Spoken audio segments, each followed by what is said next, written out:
కర్నూలు జిల్లా ఓర్వకల్లులో 1000 ఎకరాల్లో నిర్మించిన గ్రీన్ఫీల్డ్ విమానాశ్రయం టెర్మినల్ భవనాన్ని ముఖ్యమంత్రి ప్రారంభించారు. 2017 జూన్ 21న విమానాశ్రయ నిర్మాణానికి శంకుస్థాపన చేయగా 100 కోట్ల రూపాయలతో రికార్డు స్థాయిలో 18 నెలల్లోనే నిర్మాణం పూర్తి చేశారు. ఇటీవలే ట్రయల్ రన్ విజయవంతం కావడంతో ఏప్రిల్ నుంచి సర్వీసులు ప్రారంభించేందుకు సన్నాహాలు చేస్తున్నారు. తొలుత విజయవాడకు సర్వీసులు నడపనున్నారు.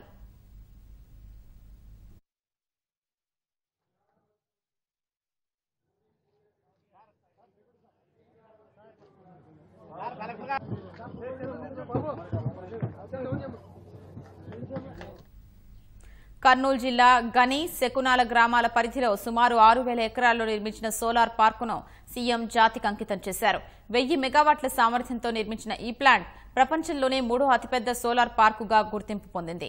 రాష్ట్ర క్యాన్సర్ పరిశోధనా కేంద్రం, ఫార్మా క్లస్టర్ నిర్మాణాలకు వేర్వేరుగా శంకుస్థాపన చేశారు.